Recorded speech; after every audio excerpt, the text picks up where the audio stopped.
안녕하십니까. 지금부터 목포에서라 성경 강좌 역대기 상하, 역대기를 살펴보도록 하겠습니다.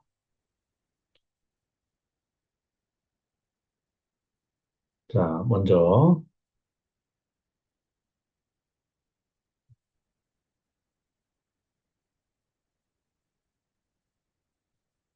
역대기는 우리가 다윗과 솔로몬의 아주 많은 그 분량을 할애하면서 쓰고 있는 책입니다. 그래서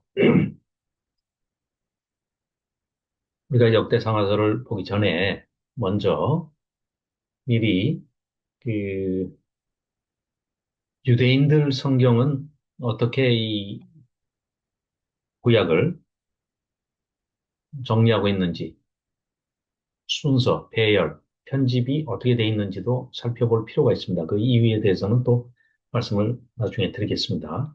우선 우리가 가지고 있는 구약은 39권이죠. 30 똑같습니다.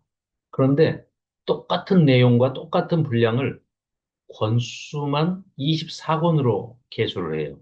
이들은. 그래서 앞에 표에 보시다시피 토라, 느비임, 크투빔, 예를 들어서 타나크 들어보셨죠?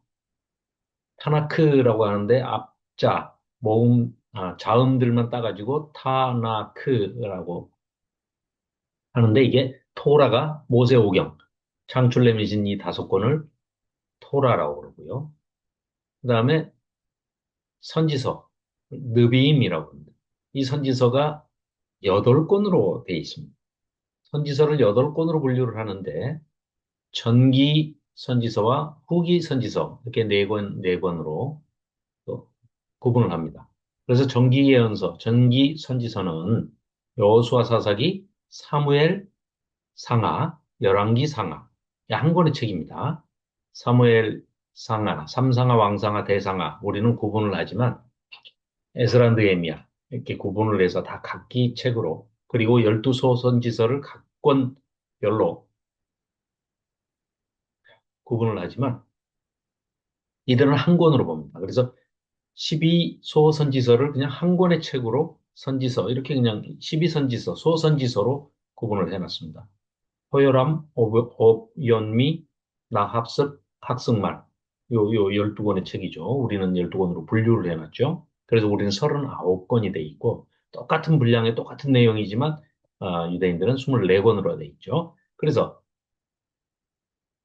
어, 이 책을, 선지서를 신명기적 역사서다. 이렇게 얘기를 해요. 왜냐하면 토라 마지막 책에서 신명기에서 모세가 모압 평지에 이스라엘 온 백성을 앞에 두고 죽음을 앞두고 자기는 그 약속의 땅에 가나안 땅에 들어가지 못하지만 죽기 전에 유언 설교를 하죠. 그 유언 설교를 하면서 레위기, 율법을 받았던 그 레위기를 하나님으로부터 받은 율례와 법도와 규례를 상세하게 너희들이 이제 바로 이 요단강만 건너면 약속의 땅, 하나님이 주심하고 약속하신 그 언약의 땅에, 가나안 땅에 들어갈 터인데 거기 가서 너희들이 삶을 영위하고 살아갈 때에 이 율법을 반드시 지키면서 살아야 한다라고 하면서 유언으로 남긴 그 설교가 바로 레위기를 본문으로 한 주석 신명기죠. 그래서 이 신명기대로 특히 레위기 26장, 신명기 28장을 보면 복과 저주, 징계 뭐 이런 얘기가 나오죠. 아주 뭐 세세하게 다 구분을 해서 설명을 하지 않습니까? 그래서 이 신명기대로 살았느냐, 살지 않았느냐. 살았더니 어떤 일이 있었고, 하나님의 언약대로 신실하신 분이 이렇게 복을 주셨고, 또 율례 법도 규례를 어기고 불순종하고 불신앙하고 하나님 속을 많이 새겼더니 이러이러한 화가 일어나더라 하는 것들이 신명기적 역사관이라고 합니다. 또 다른 말로는 선지자적 관점에서 쓰인 역사서다 이렇게 얘기를 합니다. 그런데 우리는 역사서라고 그러지만 저들은 선지서 분류의 여호수아 사사기 삼상하 왕상하를 집어넣습니다. 그래서 이 열왕기 상하서 내지는 특히 다윗 솔로몬은 뭐 사무엘 상하서에 이 이야기들이 반복해서 다시 역대기에 또 나오는 거거든요.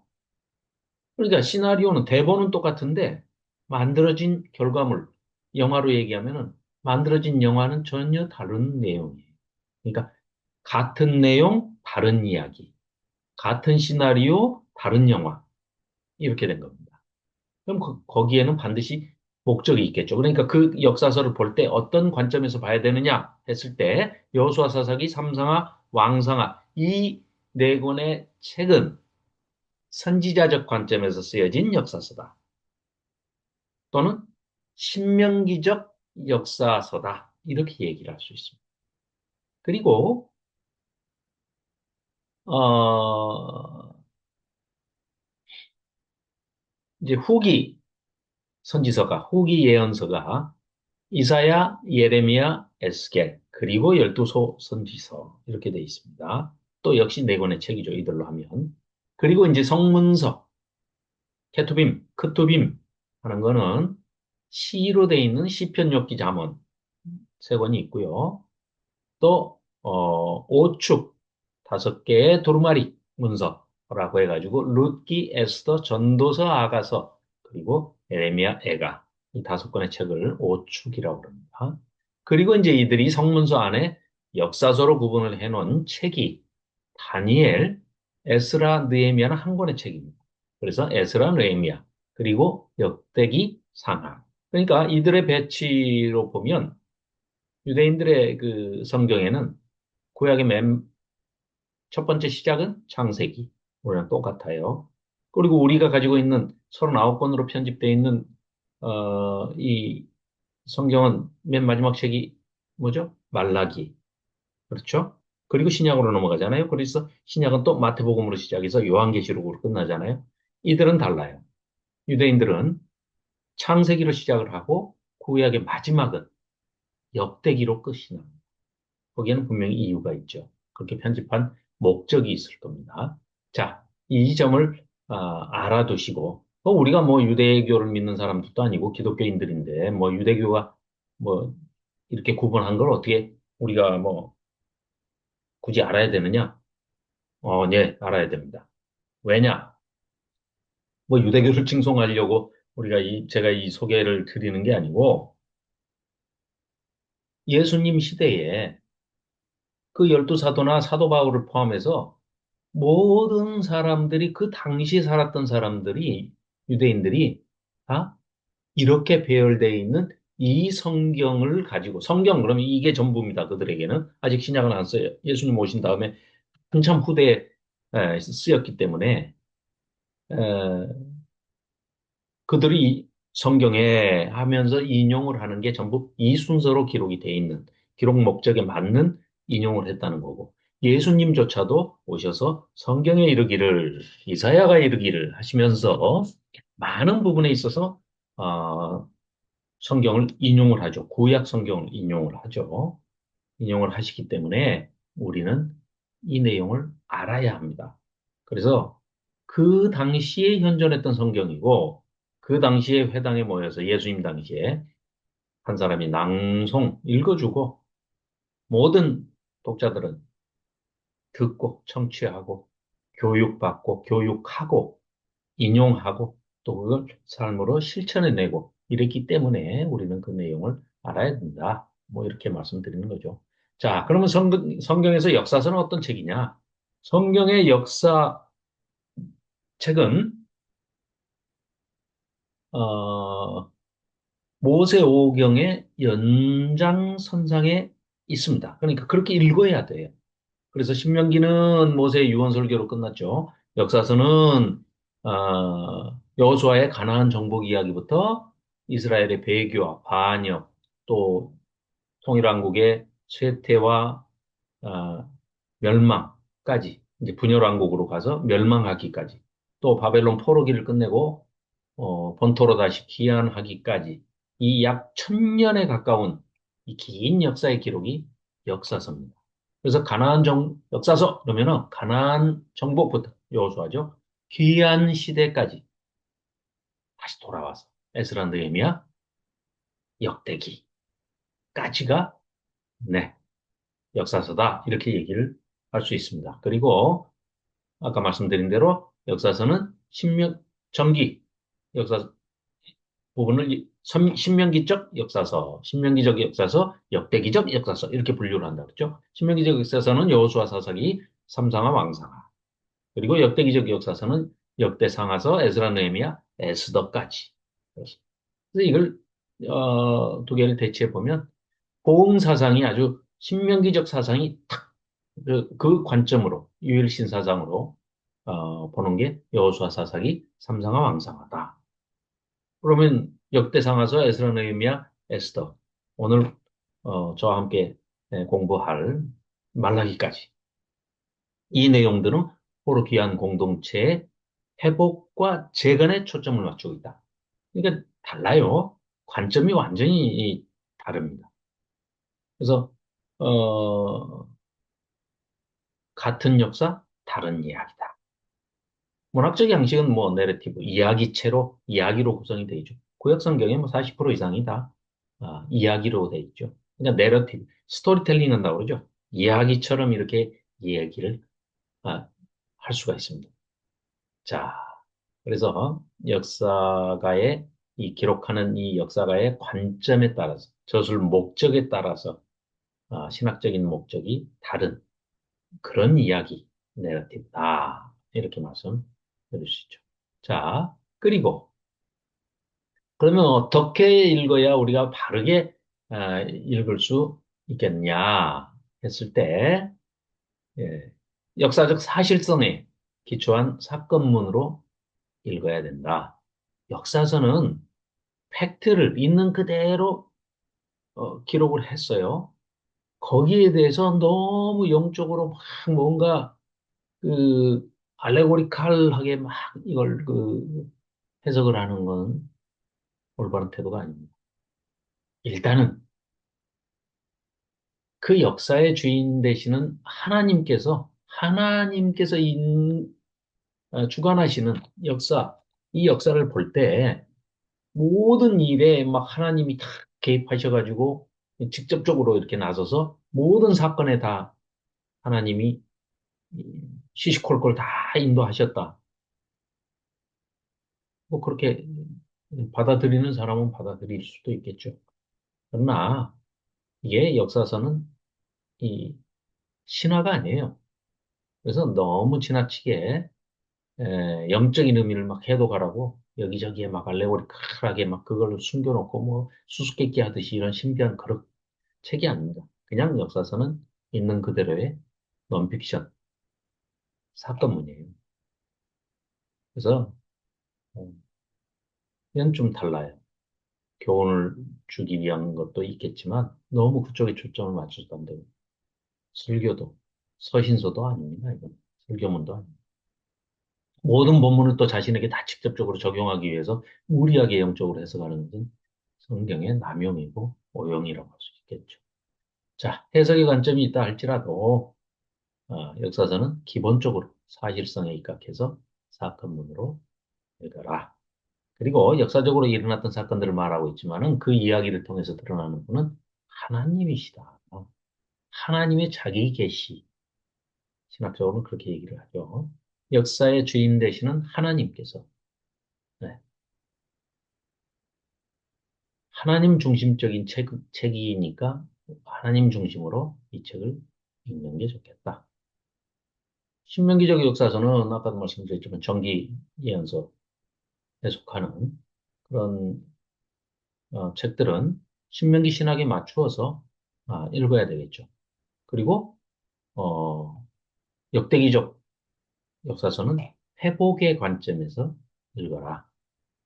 열왕기 하, 에스라 느헤미야서는 선지서와 함께 읽어라. 지금까지 그렇게 쭉 진행해 왔죠. 열왕기 하를 읽어 나가다가 그때 어느 왕 때 어떤 선지자가 나타나서 어떤 역사적인 배경을 가지고 무슨 하나님의 메시지를 전하고 선포하고 있는지 이런 것들을 살펴보는 걸 연대기적으로 역사적인 연대기 순으로 이렇게 성경을 살펴보고 있지 않습니까?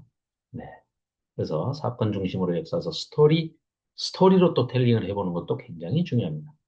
자, 그래서 신명기적 역사서. 자, 신명기적 역사서를 스토리텔링을 한번 해보겠습니다. 자, 어,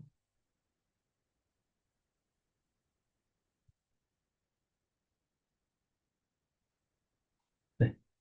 자, 신명기적 역사서, 여호수아 사사기, 삼상아 왕상아, 스토리텔링을 이렇게 해볼 수 있겠죠. 여호수아는 약속의 땅 정복에 성공합니다. 이스라엘의 열두 지파는 가나안 땅을 분배받고 드디어 하나님이 주신 아름다운 땅에 정착합니다. 이 과정이 여호수아서죠.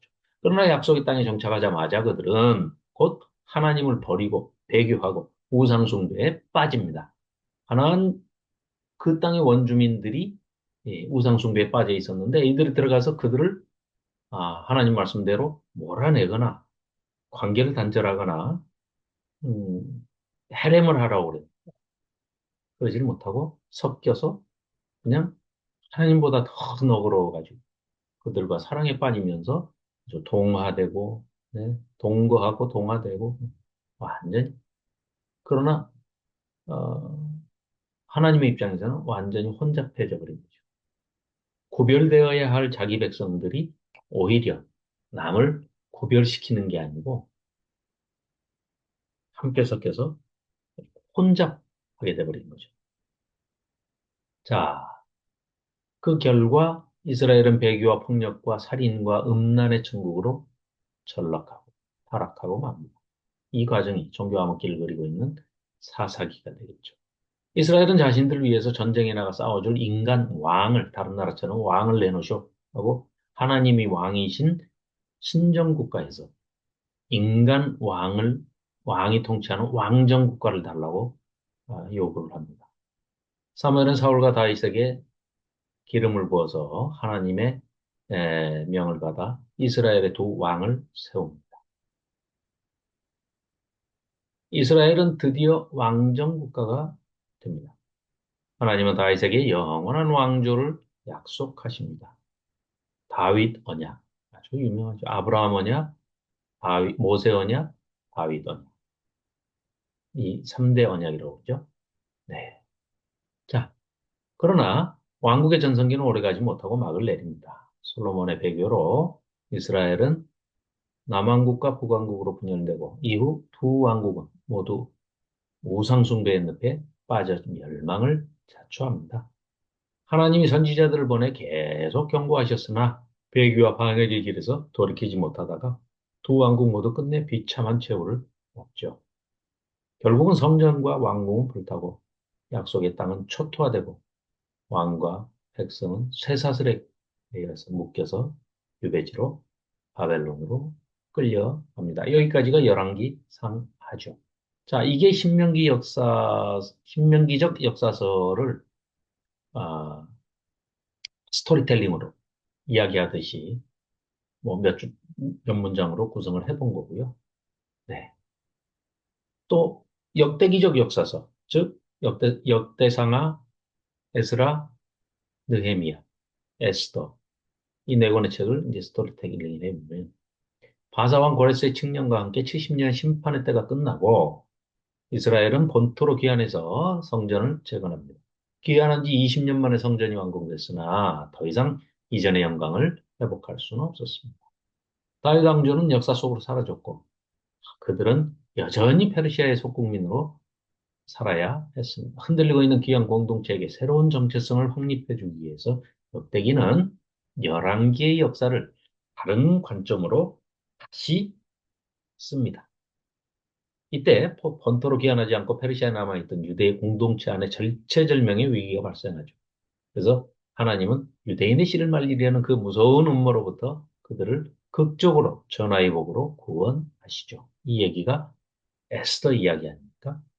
성전이 재건된 지 60년 후에 제사장 에스라가 페르시아에서 귀환하고 그의 뒤를 이어 느헤미야가 또 3차 귀환을 하죠.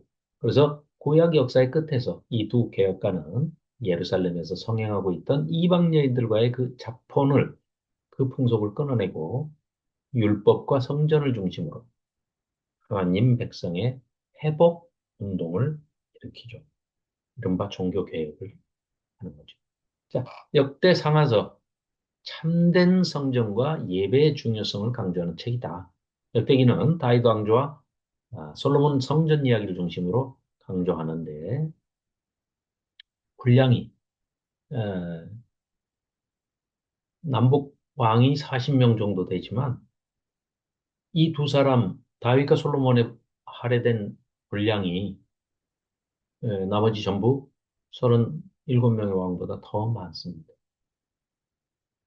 그러니까 어디에 초점을 두고 있다는 것을 볼 수가 있죠. 다윗 왕조의 정통성 회복의 근거로 성전을 얘기하고 그 성전에서 그게 하드웨어라 하면 소프트웨어, 그 성전에서 드려지는 찬양과 예배, 기도 여기에서 정통성을 회복하는 근거로 삼는 것이죠.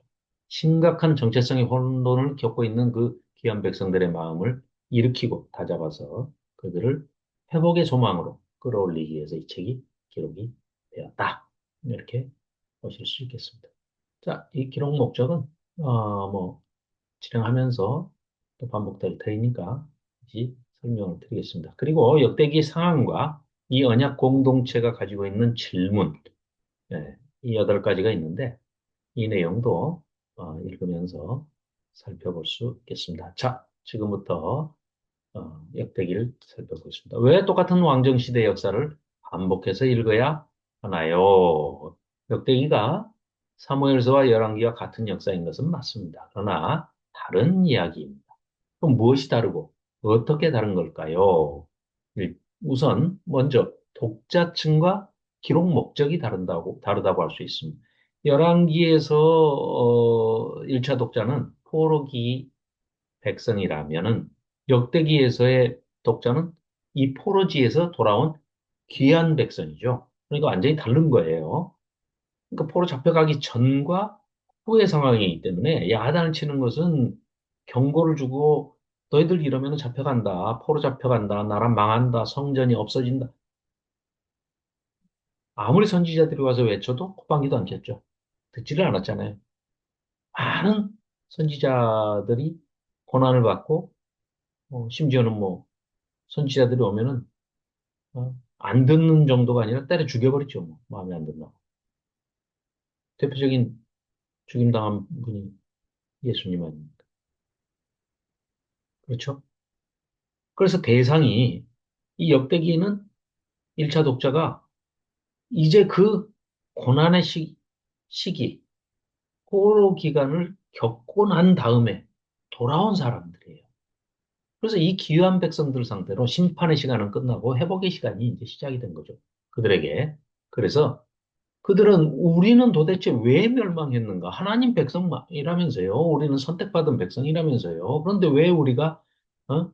멸망을 합니까? 하나님의 집인데 안 망한다, 안 망한다, 뭐 그렇게 외쳤던 선지자들, 거짓 선지자들이 얼마나 많았습니까? 그런데 이 질문, 이제는 더 이상 중요하지가 않아요. 왜? 왜 멸망했는지 알잖아요. 왜 멸망했어요?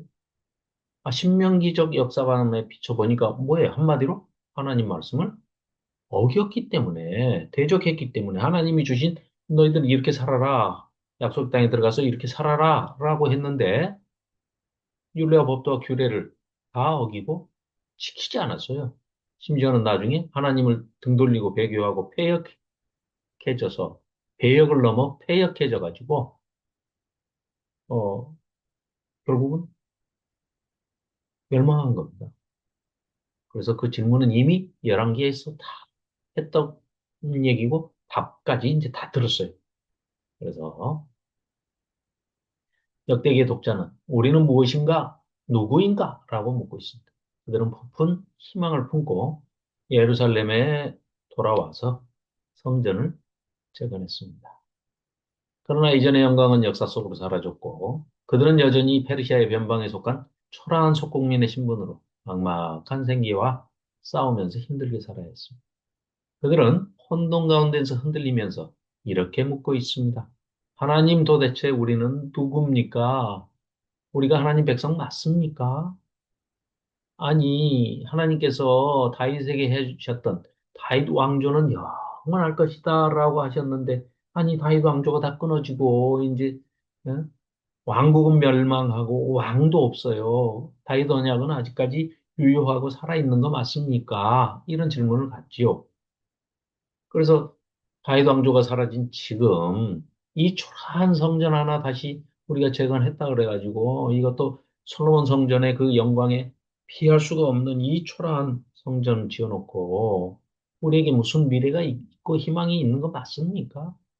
라는 이런 질문에 역대기는 대답해주는 책입니다.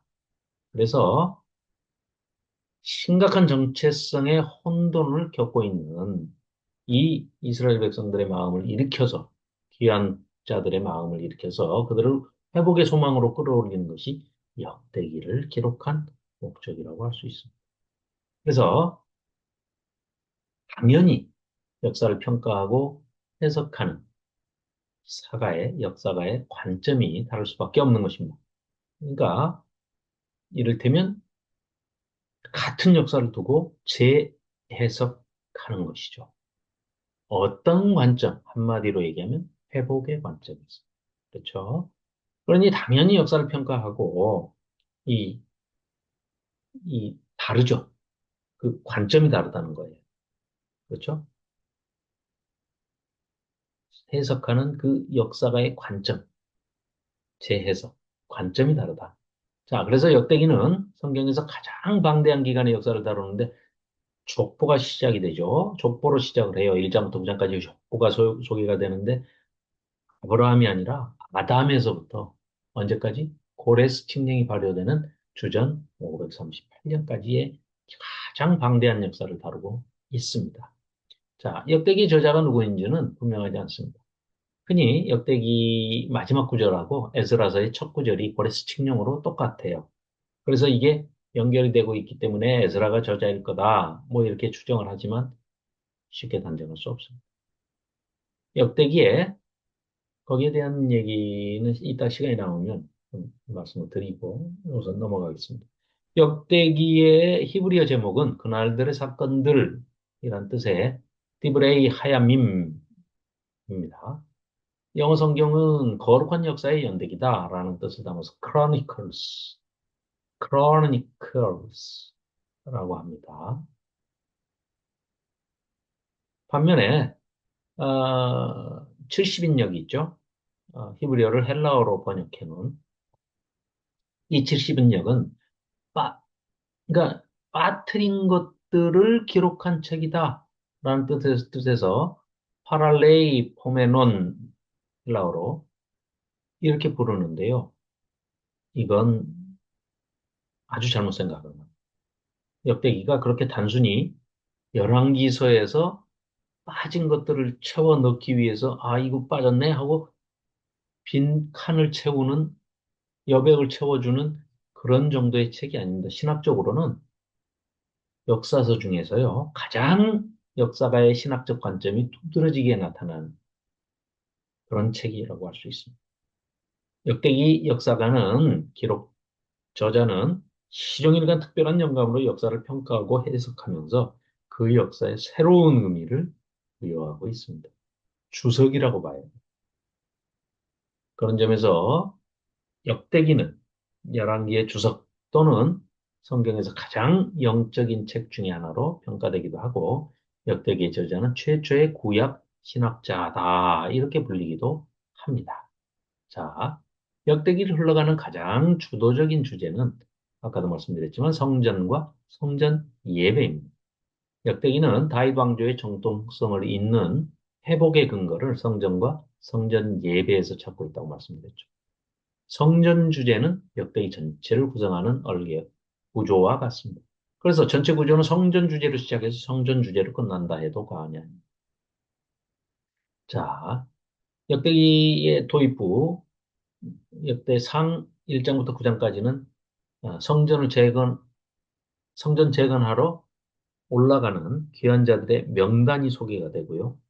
이 명단을 맨 앞에 배치해 놓고 역대하 맨 마지막에 36장에 보면 어, 성전을 재건하러 어, 올라가라 라는 근거가 하나님께서 친히 기름 부으신 바벨론을 어, 멸망시킨 페르시아 바사의 고레스가 하나님을 찬양하면서 칙령을 내리고 있어요. 조서를 내립니다. 아예 그냥 왕의 어명으로 포로된 자들은 돌아가라. 놀라운 얘기를 선포하고 있습니다. 그런데 그 배후에 누가 계신다고요? 하나님이 계시더라. 그렇습니다. 자, 우리가 이런 부분들을 좀 생각해 볼 수가 있어요. 아까 서두에 말씀드렸듯이 유대인들의 성경에는 시작이 창세기, 마지막이 역대기로 돼 있다고 말씀드렸지 않습니까? 그래서 이 책들의 구조가 이렇게 배열이 돼 있어요. 의도적이죠. 목적을 가지고 이렇게 했다는 거죠. 처음에 창세기 1장에서 어떻게 시작을 합니까? 하나님이 자기 형상, 곧 하나님의 형상대로 누구를? 사람, 아담을 창조하시되, 사람이 아담입니다. 아담이 사람이에요. 그러니까 아담을 창조하시되 이렇게 했잖아요. 맨 마지막 책도 똑같은 구조로, 수미상관 구조로 역시 마찬가지 구조를 가지고 있습니다. 인류 창조를 어디서부터 시작하냐? 아담, 셋, 에노스 이렇게 소개를 하면서 시작을 합니다.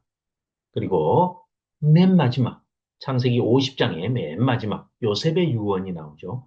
요셉이 그의 형제들에게 이르되 나는 죽을 것이나 하나님이 당신들을 돌보시고 당신들을 이 땅에서 인도하여 내사 아브라함과 이삭과 야곱에게 맹세하신 땅에 이르게 하시리라. 출애굽에서 입가나안까지 설명을 하고 있죠. 그리고 요셉이 또 이스라엘 자손에게 맹세시켜 이르기를 너희들은 말이야 반드시 하나님께서 너희들을 돌보실 거야. 그러니까 나도 하나님 계신 곳에 늘 함께 있어야 되겠으니 그 땅으로 너희들이 출애굽에서 입가나안 할 때 나를 내가 죽고 없을 때 내 해골 내 뼈라도 메고 가서 그 조상들의 묘에 같이 장사시켜달라. 그렇죠. 하죠. 역대기도 마찬가지입니다. 맨 마지막 책, 역대기도 맨 마지막을 고레스의 칙령으로 하나님의 사람 고레스의 유언으로 칙령으로 왕의 조서로 이야기를 하죠.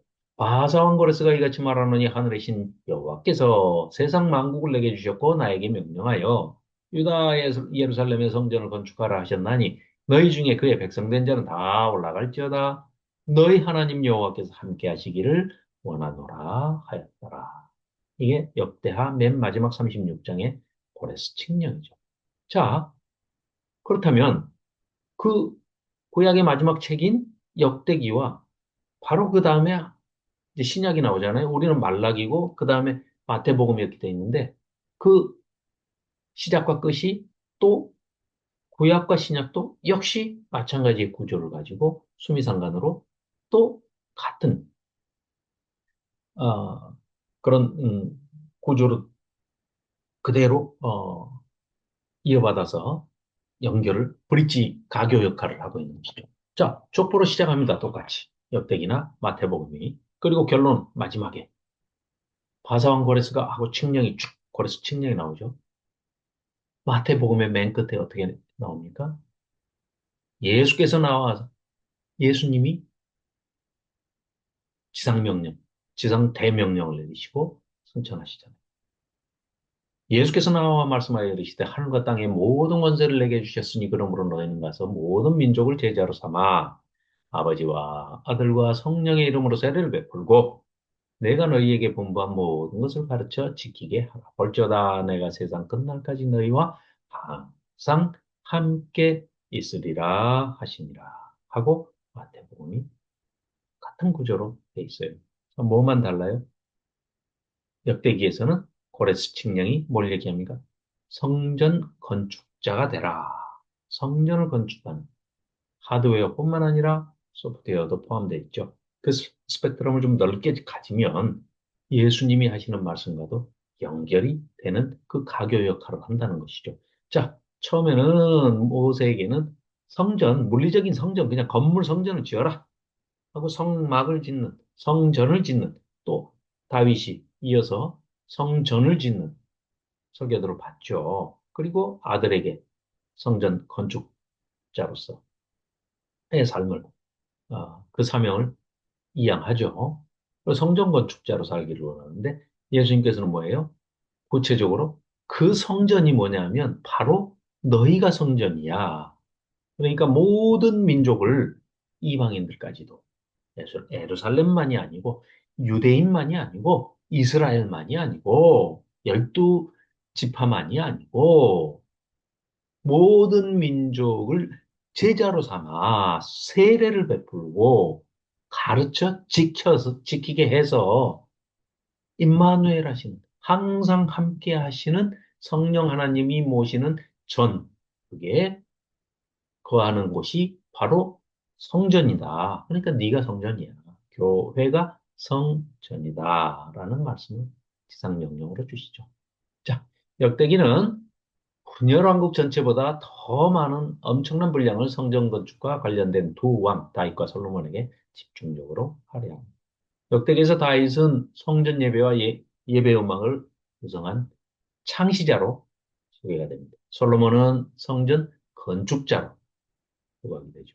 다윗의 간음 스캔들이나 솔로몬의 배교 같은 부정적 이야기들을 아예 삭제하는 대신에 성전 예배에 관련된 레위인, 제사장, 성전 찬양대와 음악가들에게 집중적인 관심을 보이고 있는 것입니다.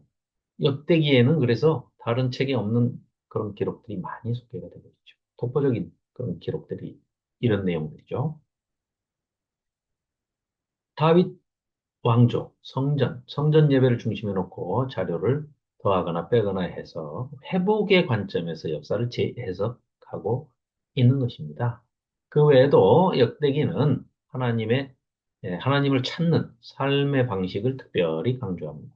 이 주제를 가장 분명하게 보여주는 본문이 바로 역대기의 황금 본문이라 할 수 있는 역대하 7장 14절 말씀이죠. 7장 14절 말씀. 내 이름으로 일컫는 내 백성이 그들의 악한 길에서 떠나 스스로 낮추고, 옛날 성경에는 겸비하고, 이렇게 겸손하게 낮춘다 이 말입니다. 겸비하고, 겸손을 준비한다 그 말입니다. 겸비하고, 기도하여 내 얼굴을 찾으면, 하나님을 찾으면, 하나님이 하늘에서 들으시고, 그들의 죄를 사하시고, 그들의 땅을 고쳐 주실 것이다. 역대하 7장 14절. 황금 본문이라고 그러죠. 이 본문은 역대기가 회복의 원리를 제시하는 핵심 본문입니다. 역대기에서 왕과 나라의 운명은 누구의 얼굴을 구하느냐? 우리도 지금은 현대교회도 어떤 드라마에 빠져 있어요? 만몬신, 돈신을 구하느냐? 하나님을 구하느냐? 아마 그런 것 같아요. 예수님도 하나님하고 돈하고 둘 중에 하나만 섬겨야 될걸? 그렇죠? 응, 어려운 일. 역대기에서 스스로 겸비하여 하나님의 얼굴을 구하는 왕은 아무리 악한 왕이라도 용서와 은혜를 받습니다. 심지어는 문하세도 11개, 문하세는 11개에서 유다를 아주 돌이킬 수 없는 멸망으로 몰고 간 최악의 왕으로 소개가 되잖아요. 그런데 역대기에서는 그랬던 문하세마저도 마지막에 하나님 앞에서 크게 겸비하고 자신을 낮추어서 겸손하게 하나님께 용서를 구하고 빌면 용서와 은혜를 받고 종교의 획자가 되더라. 이 은혜의 신학이 역대기를 살아 넘치게 하는 그런 원동력이 되는 것이죠. 그런 점에서 역대기는 용서와 회복의 영성을 선사하는 은혜의 보고 같은 그런 책이다 할 수 있습니다. 역대기는 성경에서 가장 긴 족보로 시작이 됩니다. 왜 이렇게 시작부터 성경의 수면제로 불리는 족보에다가 9개 장이나 되는 지면을 파격적으로 할애했을까요? 보통 족보가 아니라는 거죠. 이 족보는 우리는 누구인가 하고 정체성에 혼란을 주고 이런 의문을 갖고 끊임없이 묻고 있는 회의하는 이 에, 기환자들에게 답을 주는 족보입니다. 그래서 이 족보는 아담, 셋, 에노스로 시작을 합니다.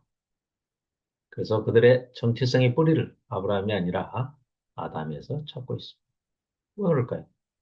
우리 하나님은 이스라엘에 국한된 그런 한 민족의 하나님 정도가 아니라 모든 인류의 하나님이다. 아까 예수님의 마태복음 28장에 나오는 지상 명령과도 연결이 되죠. 그렇죠? 모든 민족을 제자로 삼아 아버지와 아들과 성령의 이름으로 세례를 베풀고 너희들에게 분부한 모든 말씀을 가르쳐 지켜 행하게 해라. 이따 있는 말씀이죠. 그렇죠? 그래서 모든 인류의 하나님이시다. 너희가 바로 그런 모든 인류를 창조하시는 하나님, 바벨론보다도 크시고 페르시아보다 크신 그 위대한 하나님의 나라를 잇는 정통후손이다라는 그런 메시지를 주고 있는 것입니다. 그것으로 무너져 내린 그들의 정체성, 또 혼란을 겪고 있는 그 정체성을 다잡아주고 신앙적인 자존심을 끌어올려줍니다. 두 번째로 이 족보는 성전과 성전 예배로 그들의 미래를 기획하는 소망을 주는 그런 족보입니다. 이 족보의 하이라이트는 성전과 성전 예배에 관련된 사람들의 족보입니다. 첫째, 다윗과 다윗 왕조의 족보가 소개가 되고요. 그 다음에 레위 자손, 제사장과 레위 자손의 족보가 소개가 되고, 성전 찬양대의 족보, 아주 세 가문이 소개가 되죠. 귀한 자들의 명단이 또 쭉 나열되고, 이렇게 갑자기 길게 말하는 족보가 향하고 있는 모든 것이 다 성전과 성전 예배를 향해서 가고 있는 얘기입니다. 이제부터 하나님은 성전과 성전 예배를 통해서 다윗의 이전 영광을 회복시키시고 또 너희의 미래를 다시 열어가실 것이다 라는 소망의 청사진 블루프린트를 주고 계신 겁니다. 그런 점에서 이 족보는 이제부터 역대기가 말하려고 하는 모든 것을 요약하는 서론과 같은 역할을 하는 것이죠. 역대상 이제 이 족보가 끝나고 11장부터 29장까지는 모두 다윗 왕 이야기입니다. 사울 왕 이야기는 단 한 장으로 줄여요. 그 대신에 다윗 이야기는 무려 20장에 가까운 지면을 발휘하고 있습니다. 바세바 사건이나 왕자들의 난, 압살론의 반역 사건 이런 부정적인 이야기는 다 삭제합니다. 성전과 관련된 이야기를 엄청난 분량으로 확대시키고 있는 거죠. 그냥 다만 어, 뭐 이렇게 미화시키기 위해서 다윗을 뭐 우상화해가지고 뭐 이런 게 아닙니다. 기본적으로 깔려 있는 것은 1차 독자들이 다 열왕기가 얘기하고 있는 그 왕들의 역사, 이스라엘 전체의 역사, 자기들의 이야기니까요. 자기들의 역사를 다 알고 있다는 것을 전제로 하고 이야기하고 있습니다. 그러니까 뭘 속이거나 감추거나 화장하거나 뽀샵해서 미화시켜가지고 덮으려고 하는, 속이려고 하는 이야기가 전혀 아니고 그걸 알고 있는 너희들에게 왜 내가 역사를 이렇게 기록하고 있는 줄 아냐? 가장 중요한 게 뭐라고? 성전과 성전 예배. 완전히 패러다임이 바뀌는 이야기를 하고 있다는 거예요. 무슨 얘기냐? 어떤 패러다임이 어떻게 바뀌었다고요?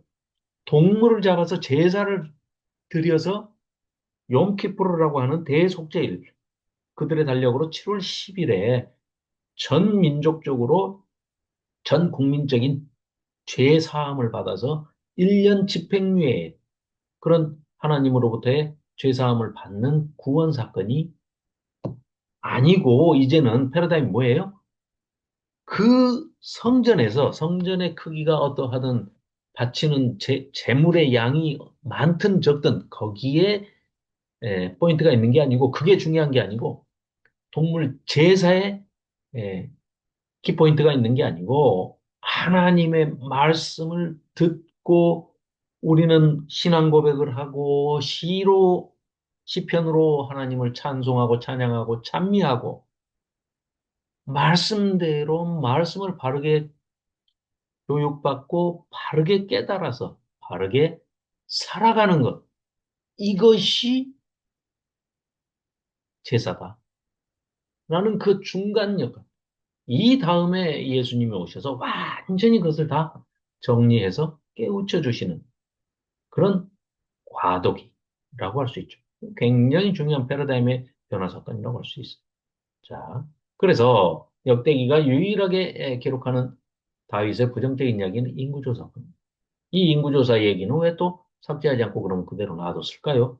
이 사건을 통해서 예루살렘의 성전터가 준비되는 과정을 소개하기 위해서 봐둔 겁니다. 그래서 역대기는 이 사건을 다윗의 범죄가 아니라 오르난의 타작마당이, 여기서는 오르난이라고 그랬는데 또 어떤 다른 데에서는 아라우나 뭐 이렇게 번역을 하죠. 네. 일관성이 좀 있으면 좋은데, 그죠? 예루살렘 성전터가 되는 과정을 설명하는 것에 초점을 맞추고 있다. 이 사건 이후에 역대상 마지막 부분 22장부터 29장까지는 다윗 왕이 성전 건축을 준비하는 또 그리고 성전 예배를 구성하는 그런 이야기로 구성되어 있습니다. 사무엘 하에는 없는 역대기만의 고유한 자료들이죠.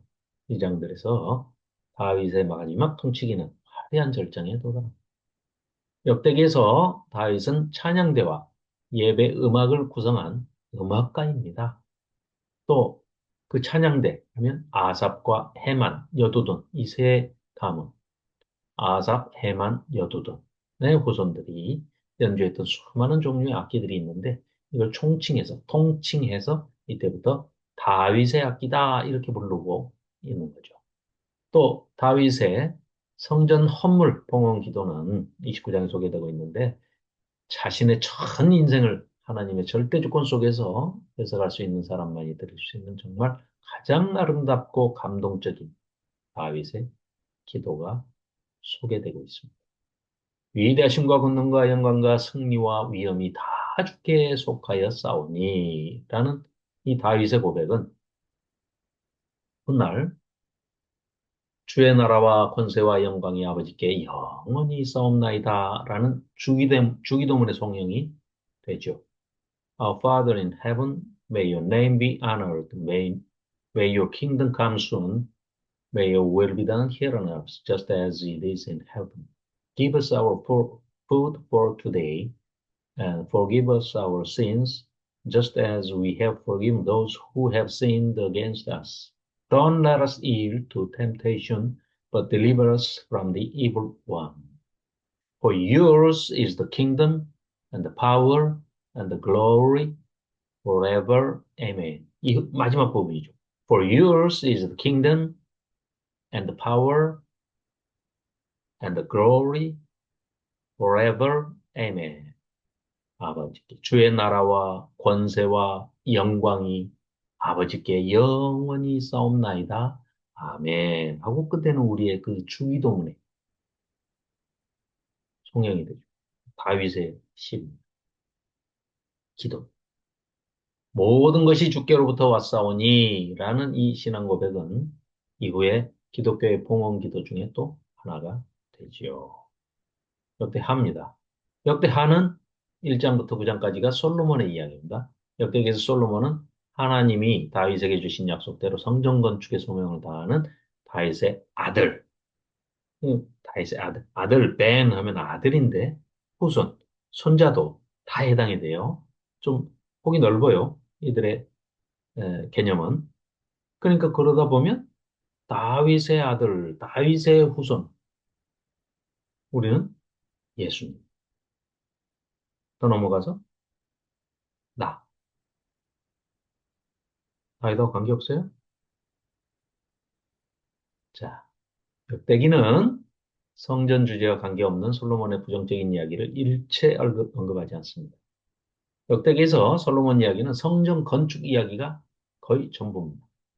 그래서 그러나 역대기가 관심을 보이는 것은 건물로서의 성전이 아니라 예배 중심의 성전입니다. 그래서 성전 건축을 마치고 여호와의 언약궤를 성전으로 모셔오자마자 역대기는 바로 음합 예배 이야기를 시작합니다. 그래서 역대기가 말하려고 하는 솔로몬 이야기의 초점은 그가 다윗 왕조의 성전 예배 확립에 필요한 조건들을 다 성취했다 하는 것입니다. 솔로몬이 성전 봉헌식과 낙성식에서 다윗의 음악가들이 다윗의 악기를 연주하며 불렀던 그 노래로 찬양 예배를 드리는 이야기. 또한 성전 봉헌 기도에 대한 응답으로 하나님이 그 유명한 황금 법문을 주시는 이야기. 이런 것들이 다 역대기에만 나오는 고유 자료들이라고 할 수 있습니다. 역대기는 분열왕국의 역사를 남유다 중심의 역사로 쓰고 있기 때문에 또 정통성을 거기서 찾고 있기 때문에 어디서요? 다윗과 솔로몬에서 찾고 있습니다. 성전 건축자로서 성전과 성전 예배에서 정통성, 하나님께서 관심을 두시는 것이 바로 그것이다. 그래서 더 이상 남북을 지그재그로 왔다 갔다 하면서 열왕기처럼 복잡하게 남쪽의 왕이 그 당시에 북쪽의 왕이 하면서 누가 누군지도 우리가 헷갈려가지고 도표를 만들지 않으면 안 될 정도로 복잡하게 하지만 역대기에서는 그러지 않습니다. 왜냐? 역대기는 남유다 중심의 역사이기 때문에 더 이상 북쪽을 어, 얘기하지 않아요. 그래서 역대기는 북왕국의 불법적인 예배와 제사장직을 고발하거나 회개를 촉구하거나 남유다의 직접적인 위협이 되는 경우를 제외하고는 일체 북왕국에 대해서 언급하지 않습니다. 대신에 역대기만의 고유한 자료들을 통해서 열왕기에서는 볼 수 없었던 유다 왕들의 모습을 우리에게 소개하고 있습니다. 아비야 왕이 여로보암의 배교를 혹독하게 꾸짖으면서 남유다의 정통성을 주장하는 이야기, 유명한 이야기죠. 또 여호사밧 왕이 이건 더 유명하죠. 이거 다 아시는 얘기 아니에요. 아람과 전쟁이 일어났을 때 군대 앞에 무기를 들고 나가는 게 아니라 뭐예요? 맨몸으로 찬양대를 세운 그 유명한 이야기. 이런 이야기들은 모두 역대기만의 고유한 자료라고 할 수 있습니다. 자, 역대기에서 종교개혁을 시행한 네 왕은 아사, 여호사밧, 히스기야, 요시아입니다.